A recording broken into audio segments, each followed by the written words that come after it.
Let's switch it up. Obviously, Optic are the reigning champions, and right now they're guaranteed a top 3 finish. We don't know, maybe they're going to win this event as well.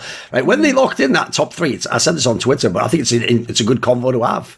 People don't realise, but obviously we don't know yet if they come third, if they win the event outright. But if you just look now at their international placings and back when they were Envy with the same core with just some slight tweaks, like genuinely this team now has to be like contender for the best Valorant team ever. Because you know the names people are going to put out there. It's like, for example, like obviously like the Gambit players, they didn't win that many events. Like actually their period was almost like status in the scene. If you go, everyone's going to go, what about Sentinels? That was ages ago, and after that was like all those cops at the beginning of the game. Like these Optic guys in the Envy Gap, they've done it during like the actual real LAN period of the VCT. This is impressive. I think they are the only team who you can really look at and be like, okay, they've had a somewhat consistent multi-meta success. I did make me laugh. I said that I watched the newest episode of Plat Chat. One of the things that Josh, Sideshow, said on it was he was like, I don't want to hear anyone fucking talking about teams having eras in Valorant yet, because the amount of time you need to even see if a team has an era, Valorant hasn't existed as an esport that long yet, and which I think is fair. But I think that within the context of Valorant's format and also its length of life, Optic is arguably the only team who you could make an argument for that at this point. And I think, but yes, it's probably more accurate to say that they simply are the most successful Valorant team. Because I don't even really give a shit that they're not the world champions. In fact, they did arse at champions, but like no one else has had a track record that Optic have had. And crucially, and I personally think this is really important, maybe this is down to personal preference, but like I think it's also really important that Optic have been the same roster for all of this that we're discussing. Yes. Whereas like teams like Fnatic, for example, you know, Fnatic came second at Masters 2 last year, so this is May 2021, and then they missed Masters 3, and then they went to Champion. And so Fnatic have done well, but they've changed things along the line, and it's still been quite up and down. And so I think the fact that Optic have been able to maintain this same roster, they made one coaching change in that time, and consistently put up these kinds of results, is very impressive, because no other team are really close to matching that sort of, for lack of a better term, legacy right now. Yeah. Right, obviously you made a video on your YouTube channel which tied into this. You made it was called basically like, you know, why did Sentinels, almost like, what was it, like why did they drop off but Optic didn't, yeah. Obviously we don't want to just like cannibalize all that, but for this period right now, you said like keeping the roster together. Do you have any, what would be the key reasons you'd hit on as to why you think Optic's been able to do it? Like why have they been the team that have endured and consistently been able to go to these international tournaments and being legitimate, you know? The main argument that I made in that video was that Optic have been able to stay ahead of the curve in changes that have happened in the game. So like my big thing that I kind of look at is I think that one of the biggest things that's going to give you success in Valorant at the moment, and has been for a while, is innovation.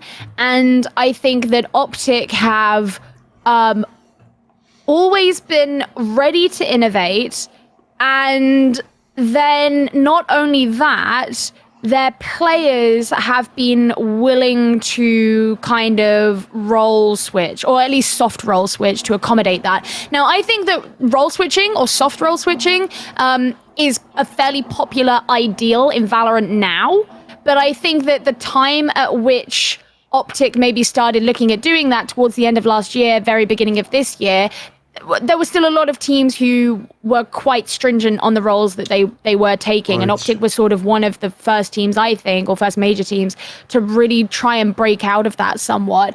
And so I think that Optic, and this was actually a fear I had about Optic coming into this event, is that So going into the previous Masters event, Optic had just started bringing in this whole like neon thing that they really popularized. And that was in like the last couple of weeks of the regular season. But they didn't really bring anything new in like that or comparable in the last couple of weeks of the regular season this time. And my fear was that by this point, a lot of other teams had started implementing the ideas that Optic had come up with in the last stage.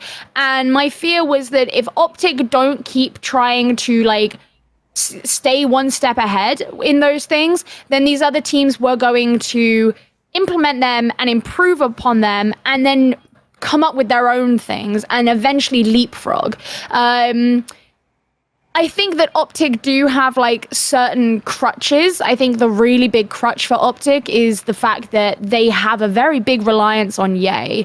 And that was kind of prevalent in the early games that they had of this event when Ye wasn't performing super well, and you could see that Optic therefore weren't performing super well, and they have overcome that.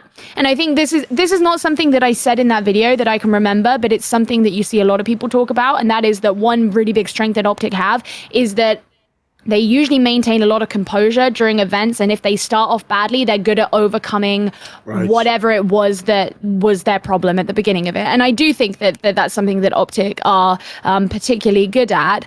But yeah, they've definitely proven that concern that I had wrong. And I just think they're quite good at like generally adapting. I'm not talking necessarily like round by round, like making a really big strategic switch, but I think just recognizing like the small things they have to do, whether that's like internally between the five of them and how they discuss. Like sometimes you don't even necessarily see what it is they're adapting on. You just see that their ability to cope with rounds and cope with opponents gradually improves over the course of an event. So I think that they're a very diligent team. So yeah, whether that comes to just maintaining or being ahead of the curve in like what's actually the quote unquote correct way to play the game, or if it's just being very vigilant about how their opponents are playing and therefore what they need to do going into the next series. And like in the context of the video I made where it was like, you know, why are they good at this and Sentinels aren't, is like Sentinels kind of all of those things Sentinels weren't good at. And not that we need to go super deep into Sentinels right now because they're not at this event, but like that I think is one of the big problems with them is like when problems came up in the team, they either dealt with them too late or they sort of, from an outsider's perspective, it looked like they stuck their heads in the sand a little bit. They sort of ran against a wall with the same ideas that they had at the beginning of the game, which simply weren't relevant anymore. And I think they sort of represent diametrically opposite ways of trying to move forward in the competitive system of this game. Indeed. Want to see more cool, funny, interesting clips based on topics from my content? Well, subscribe to this channel then, or, you know, be a pleb and don't.